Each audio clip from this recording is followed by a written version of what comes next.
হ্যাঁ, আবার চলে এসেছি আজকে দিনের সেকেন্ড ভিডিও বা লাস্ট ভিডিও যাই বলুন আবার ক্যামেরা খুলে চলে এসেছি ভিডিও করতে। একদম বাচ্চার শরীর খারাপ, সত্যি তাই। তার মাথায় জলপট্টি দেওয়া হচ্ছে, তাকে নিয়ে সবাই চিন্তিত।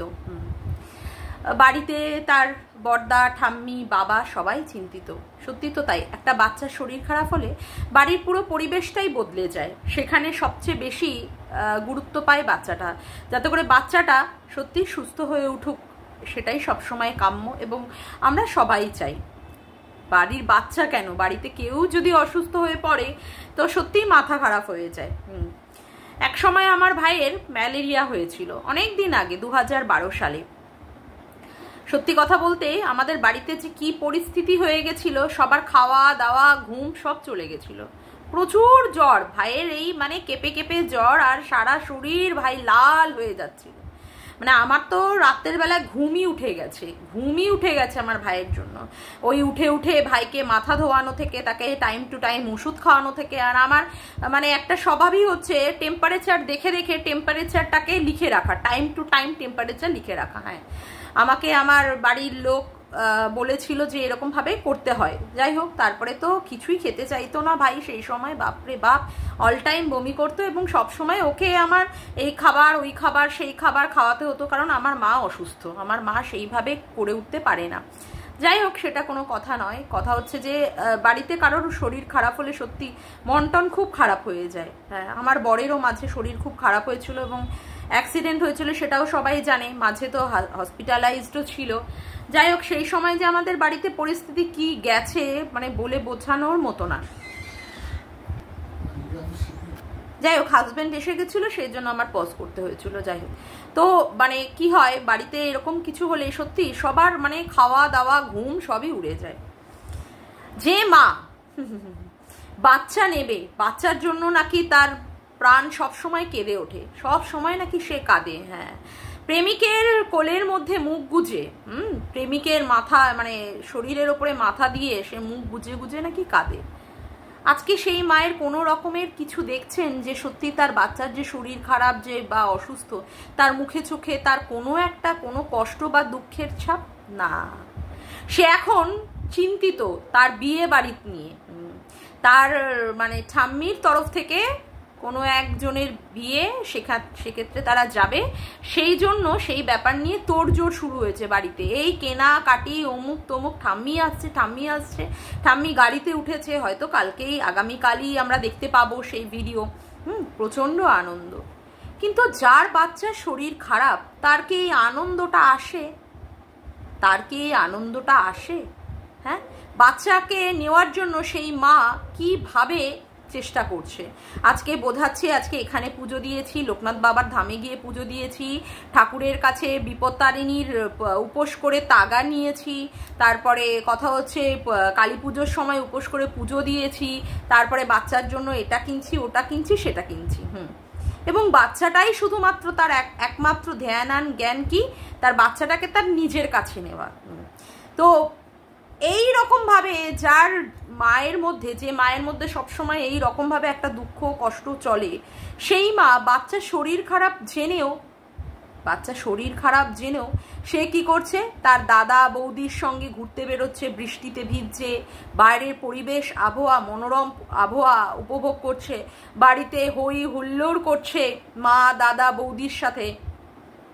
তারপরে বাইরে বেরোচ্ছে, এইটা খাওয়া ওটা খাওয়া সেটা খাওয়া, আজকে এই জিনিস কিনলাম, আজকে মিশোতে অর্ডার করেছে এই লাল জামা, বাপরে বাপ, ওই একটা ফুটবলের ওপরে একটা লাল জামা পরিয়ে বসিয়ে রাখা, মানে কি বিচ্ছিরি লাগছে। যাই হোক, সেটা তার মানে রুচি। তারপরে কি কারোর একটা জন্মদিনের পার্টিতে বেরিয়েছে, সেখানে বান্ধবীর সাথে দেখা, তাকে চা খাওয়ানো, 15 বছর পরে তার সাথে দেখা হয়েছে, একটা ভীষণ মজা আনন্দ করছে। এই মায়ের মধ্যে কোনো রকমের আছে সেই দুঃখ শোক তাপ?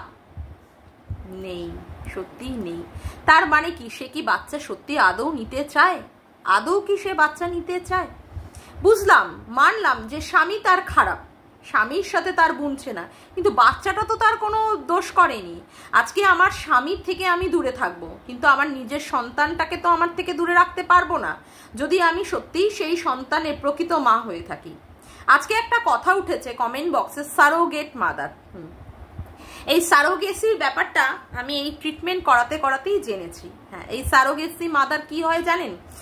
কথা হচ্ছে যে অন্য মহিলার সাথে তার স্বামীর সঙ্গে সম্পর্ক করিয়ে সেই বাচ্চা আনা। আবার অনেক সময় এরকমও হয় যে যার বউ মানে ওয়াইফ তার ধারণ ক্ষমতা নেই, সেই ক্ষেত্রে কি হয়, তার ডিম্বাণুর সাথে তার স্বামীর শুক্রাণু মিলিয়ে যে ভ্রূণ তৈরি করা হয় সেই সারোগেট মাদারের জরায়ুতে গিয়ে সেটা প্রতিস্থাপন করা হয়। যেহেতু তার ধারণ ক্ষমতা যদি ঠিক থাকে সেই ক্ষেত্রে সেই মা সেই মানে কি বলবো কোখ বলুন বা পেট বলুন সেটা ভাড়া দেওয়া হয়। সেই ভাড়া দেওয়ার মাধ্যমে যে মহিলা ধারণ করেন সেই মহিলাও অনেক টাকা নেন এবং যারা এই প্রসেসের মধ্যে দিয়ে যায় তারাও একটা লিগালি একটা বাউন্ডেড থাকে এবং যে মহিলাও থাকে তিনিও একটা বাউন্ডেডের মধ্যেই থাকে। তারপরে কি হয়, নেগোসিয়েশনের মাধ্যমে কিছু টাকা পয়সা লেনদেন হয় এবং বাচ্চাটা ভূমিষ্ঠ হওয়ার পরে যাদের বাচ্চা মানে যে কাপেল আবেদন করেছিল সেই কাপেল তারা পেয়ে যায়। আজকে কেন ভাঙা টিনের সম্পর্কে এই কথা উঠছে? ভাঙা টিন কি তার সারোগেট মাদার? না। সৎ মা? না তো। তাহলে কেন আজকে এই কথা উঠছে? আজকে যার নিজের বাচ্চা তার নিজের পেট থেকে জন্মানো সেই বাচ্চা শরীর খারাপেও তার মায়ের কোনো রকমের হেলদোল নেই, তার মুখমণ্ডলে কোনো রকমের তার ছাপ নেই। সেই মাকে মানুষ বুঝতে পেরেছে যে সত্যি সে মা নয়। আরে জন্ম দিলেই তো আর মা হওয়া যায় না, জন্ম দিলেই কি আর মা হওয়া যায়? হ্যাঁ, আজকে সেই মায়ের মধ্যে মানুষ বুঝতে পেরেছে যে সত্যি মা হওয়ার যোগ্য নয়। তার বাপের বাড়ির লোকদের নিয়ে সে আনন্দে ফুর্তিতে কাটাচ্ছে, বিয়ে বাড়িতে যাবে বলে তার কত আনন্দ, ঠাম্মি আসবে, একে ওকে নিয়ে তাকে নিয়ে গিফট কিনতে যাচ্ছে, দাদাকে ব্যাগ কিনে দিচ্ছে, আদৌ কিন্তু এই পয়সা কড়ি পাবে না। মা আবার মেয়ে এসেছে বলে মিশো থেকে জামা কাপড় অমুক তমুক কিনছে, হ্যাঁ, যাতে করে মেয়ের ঘাড়ের ওপর দিয়ে এইগুলো ব্যয় করানো যায়। হ্যাঁ, এমনি মেয়ে তো টাকা দেওয়ার জন্য বসেই আছে মাকে। তো সেই ক্ষেত্রে কি হচ্ছে, সেই ক্ষেত্রে সেখানে একটা উল্লাস। আর আজকে মানুষ বুঝতে পারছে যে এরা একটা পুরোটাই হচ্ছে নছল্লা পরিবার, একটা সত্যি একটা নোংরা পরিবার, একটা কদর্য পরিবার। সমাজে এই সমস্ত কদর্য পরিবারের কোনো স্থান নেই। আজকে মানুষদের সেই মিথ্যে কথা বলে বুঝিয়ে রেখেছে যে সে বাচ্চা নিতে চায়, কিন্তু তার বাচ্চার জন্য কোনো আকুতি মিনতি মানে কোনো রকমের কিছু নেই, কোনো রকমের কিছু নেই। তার জন্য আজকে তাকে কিন্তু এই কথাটাও তাকে শুনতে হচ্ছে। এটাই তার ভবিতব্য। স্বামীর সাথে নাই বুনতে পারে তাই বলে বাচ্চাটাকে পর্যন্ত ভুলে যেতে হবে না। আসলে ব্যাপারটা হচ্ছে ওর স্বামীর মানে ওই একটা পুরুষে এই সমস্ত মহিলারা না কখনোই সন্তুষ্টি লাভ করে না। আমরা একটা সংসার একটা স্বামী এই নিয়ে আমরা অতিষ্ঠ, মানে যারা প্রকৃত সংসার করতে চায় তারা অন্য পুরুষের কথা ভাবতেই পারে না। যতই স্বামীর সাথে কলহ হোক, বিবাদ হোক, অমুক হোক, তারা কি করে সে পুরোটাই তাদের জীবনটাই কেটে যায় স্বামীর জন্য, সন্তানের জন্য। আর এই মহিলার কি, তার পুরুষ দিয়ে দরকার। আজকে একটা পুরুষ, কালকে আর একটা পুরুষ, এইরকম শুধুমাত্র কিসের জন্য? বেটারের চয়েসের জন্য তাকে এইরকম করতে হয়। সেই মা, তার মধ্যে কি কোনো রকমের সন্তানের নেওয়ার তাগিদ? কখনোই নয়। তার জন্যই মানুষ বুঝতে পেরে তার কমেন্ট বক্সে আজকে ছি ছি থু থু এই রকম ভাবে তাকে বলছে। এমনকি সারোগেটের মতো তাকে বলছে যে তোমাকে কি ভাড়া পাওয়া যাবে? ছি ছি ছি ছি ছি, এর থেকে লজ্জার বিষয় মনে হয় না আর কিছু আছে। আমি আমার থাম্বনেইলে দিয়ে দিয়েছি, আপনারা একটু দেখবেন। যাই হোক, আমি মানে ইন্ট্রোটা দিতেই ভুলে যাব। হ্যালো বন্ধুরা, কেমন আছো তোমরা সবাই? আশা করি তোমরা সবাই খুব ভালো আছো, আমিও খুব ভালো আছি। মামনের মনের কথাতে তোমাদের সকলকে সুস্বাগতম। এবার আমি যে বিষয়ে কথা বলতে এসেছি, আজকে আমরা সবাই এখানে মোটামুটি ইউটিউব করতে এসেছি কিসের জন্য? অবশ্যই টাকা পয়সা ইনকাম করব বলেই। না, টাকা পয়সা ইনকাম করব বলেই এসেই কিন্তু আমরা এখানটায় এমন কিছু মানে নোংরা নিজেদের গায়ে মাখবো বলে কিন্তু আসিনি। অযথা আমরা এখানে নিজেদের গায়ে নোংরা মাখবো বলে আসিনি। সেখানে কাউকে মানে যে কোনো বিষয় যদি কিছু না পাওয়া যায়, কাউকে 49 দিয়ে অ্যাটাক করা যায়, কাউকে বলা যায় যে তার স্বামী নাকি পরকীয়া করে, এবং আমার মতো মেয়েদের যাদের কিনা কিছু পাওয়া যায় না, তাদের সন্তান নেই বলে তাদেরকে খুব অবলীলাক্রমেই খুব বলে দেওয়া যায় কি বাজা, আটকুড়ি। হ্যাঁ, আমি এই বিষয় নিয়ে আজকে আসবো যেটা আমার আজকে সত্যিই ভালো লাগলো দীপ্তিদির ভিডিওটা দেখে, আমি ভিডিওটা দেখেই আজকে ভিডিওটা করতে বসেছি, এবং রিম্পারও ভিডিওটা আমি দেখেছিলাম বিকালবেলার ভিডিওটা। দীপ্তিদির যে পদক্ষেপটা নিয়েছে না, আমি সত্যিই দীপ্তিদিকে আমার তরফ থেকে সেলুট জানাই, কারণ সত্যি এটা নেওয়ার খুব দরকার। আজকে যে একটা মিথ্যে অ্যালিগেশন দেওয়া হচ্ছে যে হ্যাঁ দীপ্তিদি নাকি সীমাদির যাই হোক অবৈধ, যার সঙ্গে তাকে জড়িয়ে দেওয়া খুব মানে যে কোনো পরিমাণেই তাকে পতিতা বলে কাজলদানির সঙ্গে একটা জড়িয়ে দিয়ে দেওয়া যায়, সেখানে সীমাদির হয়তো বা কোনো কিছুতেই যায় আসে না, কারণ সীমাদি এসব গায়ে মাখেই না। সীমাদি এমন একটা মানুষ, এমন একটা দৃঢ় প্রতিজ্ঞর মানুষ, কে তাকে কি বলছে, রাস্তার কুকুর তার পিছনে কে ভৌ ভৌ ভৌ ভৌ করছে, সীমাদি এ সমস্ত গায়ে মাখে না, নাই মাখতে পারে।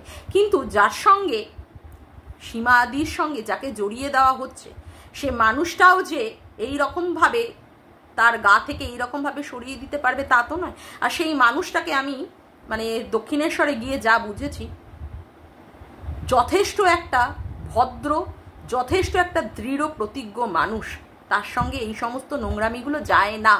আমি তার সাথে ব্যক্তিগতভাবে পার্সোনালি আমি তার সঙ্গে মিট করে আমি যতদূর বুঝেছি, দীপ্তিদির মধ্যে কোনো রকমের কোনো নোংরা চরিত্র ঘটিত ব্যাপার দীপ্তিদির মধ্যে নেই। দীপ্তিদি পছন্দই করেন না। আজকে ক্যাথাকে নিয়ে যে উনি কন্টেন্ট করেছেন, কেন? কারণ ক্যাথার এই নোংরামিগুলোকে উনি পছন্দ করছেন না, কারণ এই পরকীয়াকে উনি কোনোদিনই সাপোর্ট করতে পারেন না। তার জন্যই তো দীপ্তিদির আজকে এই ধরনের ভিডিও, যে ধরনের ভিডিওতে ওকে শিক্ষা দেওয়ার চেষ্টা যে না তুমি এই ধরনের কাজটা করো না। আজকে সেই করতে গিয়ে দীপ্তিদিকে কি শুনতে হচ্ছে না, দীপ্তিদি নাকি সীমাদি এবং কাজলের সাথে নাকি বিরিয়ানি খেতে গেছে, দীপ্তিদির বড় নাকি পরকীয়া করে। ভাবা যায় এই সমস্ত কথা একটা বয়স্ক মানুষের সম্পর্কে? বয়স্ক বলতে আমি মনে করছি 40-এর ঊর্ধ্ব অবশ্যই। তো সেই ধরনের মানুষের গায়ের মধ্যে মাখিয়ে দিয়ে একটা উল্লাসমূলক একটা তাণ্ডব চালানো যায় কি? আর সেই মানুষটাই বা কি করে মেনে নেয় সেই ধরনের জিনিসটা, তাই না? আজকে একটা মহিলার সম্পর্কে যা খুশি তাই বলে দেওয়া যায় না।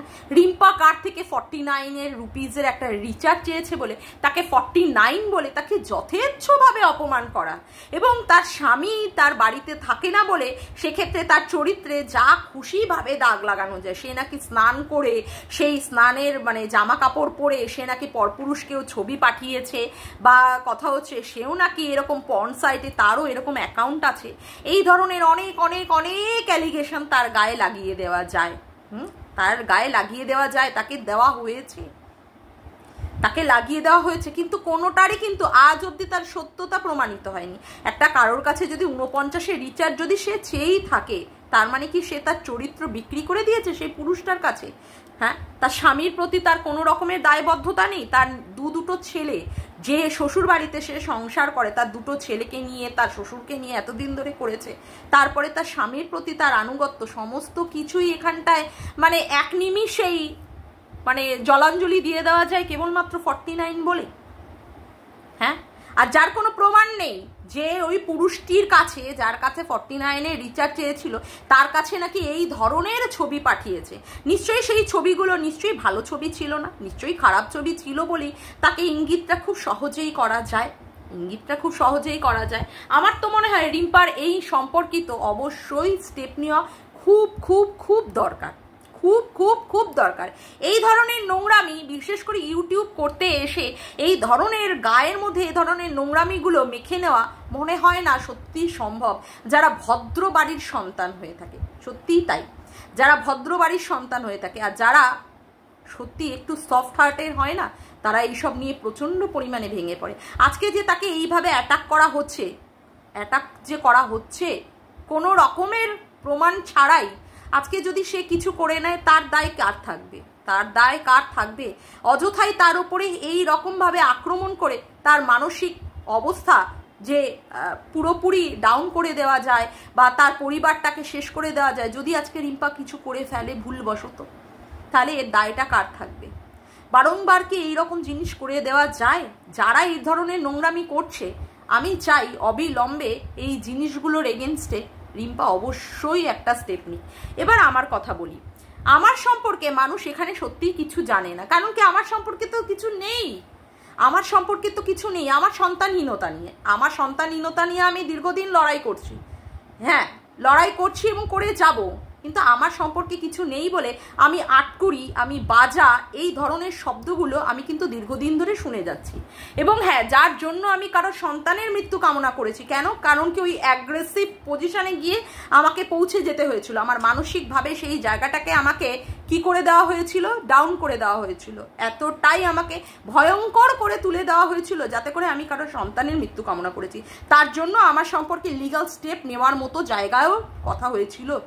আর আমাকে নিয়ে যে বাজা বলে বলে দীর্ঘদিন অ্যাটাক করা হচ্ছে এবং এখনো পর্যন্ত আটকুরি নিয়ে কথা হচ্ছে, আমি এবার সকলের ক্ষেত্রে আমি এবার বলি, আমিও কিন্তু এবার স্টেপ নেব। স্টেপ নেব মানে স্টেপ নেবই। আমার হাজব্যান্ড কোথায় আছে, কিসে চাকরি করে, কোন দলের সঙ্গে সে যুক্ত আছে, আমি এখানে কোনো রকমের ফোরকাস্ট করলাম না। কিন্তু আমারও যে কিছু ক্ষমতা আছে এর পরবর্তীকালে আমি কিন্তু বোঝাবো।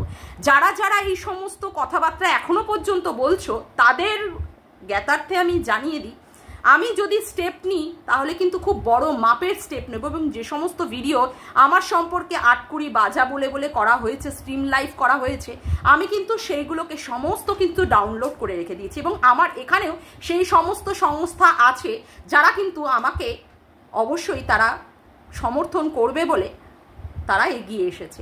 এবং তারা প্রথমেই আমাকে বলেছিল, আমার হাজব্যান্ডকেও বলেছিল যে তুই যদি স্টেপ নিস তোর ওয়াইফকে নিয়ে, আমরা তোর সামনে আছি এবং তোর সঙ্গে আছি। সুতরাং এই কথাটা একটা কথাই বলবো, যে জিনিসটা বন্ধ হয়ে গেছে, যে জিনিস নিয়ে আমি কোনোদিন আর কোনো কথা বলবো না বলে দিয়েছি, তার মানে এটা নিয়ে ভেবো না যে এটা কিন্তু আমার দুর্বলতা।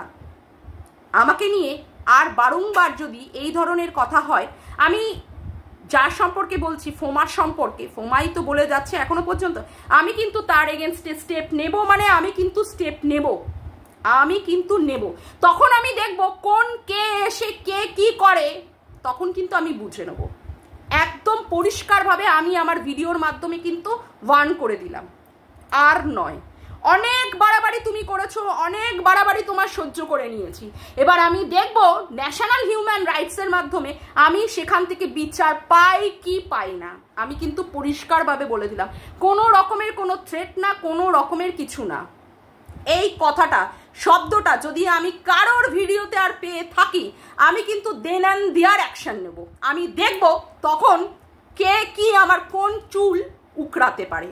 একদম এই চুলটা দেখিয়ে কিন্তু বুঝিয়ে দিলাম। এইবার আমি কিন্তু পরিষ্কারভাবে বলে দিচ্ছি, সেই দিনও পর্যন্ত আমার মানসিক পরিস্থিতিটাকে খারাপ করে দেওয়ার চেষ্টা করা হয়েছিল। আমি কিন্তু দেন অ্যান্ড দেয়ার সেই রাত্রেই অ্যাকশন নিয়ে নিতে পারতাম একটা ভুলভাল, শুধুমাত্র নিয়ে নিই ওয়ান অ্যান্ড অনলি একমাত্র কারণ হচ্ছে ওই দীপ্তিদি। ওই দীপ্তিদি মানুষটা আমাকে যেভাবে সাপোর্ট করেছিল যে না তুমি কোনো রকমের ভুল স্টেপ নেবে না। আমার স্বামীও কিন্তু সেদিন বাড়িতে ছিল না, এবং আমি কিন্তু সেই দিনে কিন্তু শুধুমাত্র আমার মনের কষ্ট দুঃখগুলো কিন্তু ভিডিওর মাধ্যমে প্রকাশ করেছিলাম। কিন্তু আর আমি বরদাস্ত করব না। আমি কিন্তু সোমার সম্পর্কেই বলে রাখলাম যে আর কিন্তু নয়, এবার কিন্তু থামো। আমি কিন্তু তোমার সম্পর্কে কোনো রকমের কোনো খারাপ কথা বলছি না। আমি তারপরে দেখব তোমাদের ম্যাডাম তোমাদের কি করে বাঁচায়, আমি কিন্তু সত্যি এবার দেখে নেব, সমরে এবার যুদ্ধ হবে। কোনো ভিডিওর মাধ্যমে যুদ্ধ হবে না, সম্মুখ সমরে এবার যুদ্ধ হবে। আমি কিন্তু পরিষ্কার কথাটা পরিষ্কারভাবে বলে দিয়ে গেলাম, পরিষ্কারভাবে বলে দিয়ে গেলাম। এবার তোমাদের ছোট করাবো, এবার তোমাদের ছোটাবো। যেভাবে আমাকে বলা হয়েছে সোনুর অমুকটা নিয়ে তমুকটা নিয়ে করে তুই বাচ্চা পয়দা কর, অমুক কর তমুক কর, তখনও কিন্তু আমি কোনো রকমের মুখ খুলিনি। আর একবার যদি শুনি, আমি কিন্তু দেন অ্যান্ড দেয়ার স্টেপ নেব। দেখবো তোমাদের ম্যাডাম কি করে তোমাদের বাঁচায়। ঠিক আছে? হ্যাঁ, বলেছিলে না ম্যাডাম আছে, ম্যাডাম বাঁচিয়ে নেবে। এইবার দেখবো ম্যাডাম তোমাদের কি করে বাঁচায়। তোমাদের একদম যদি থ্রেট মনে করো থ্রেট, যদি যা খুশি মনে করো মুখ করতেই পারো। আর একবার শুধু শব্দটা শুনবো। আশা করি বোঝাতে পারলাম। এইবার কিন্তু আমিও স্টেপ নেব। ঠিক আছে? যাই হোক, আশা করি আমার ভিডিওটা তোমাদের ভালো লাগবে। আজকের মতো এইখানেই আমি ভিডিওটা শেষ করলাম। আবার আরেকটা ভিডিওতে তোমাদের সঙ্গে দেখা হচ্ছে। আমার ভিডিওটা ভালো লাগলে তোমরা অবশ্যই একটি লাইক করো, কমেন্ট করো, শেয়ার করো, আর চ্যানেলটিকে বেশি বেশি করে সাবস্ক্রাইব করে রেখো, আর অল নোটিফিকেশান বেলটিকেও অন করে রেখো এই রকম নতুন নতুন ভিডিও পাওয়ার জন্য। আজকের মতো আসি বন্ধুরা, আবার দেখা হচ্ছে একটি নতুন ভিডিওতে। Bye, tata.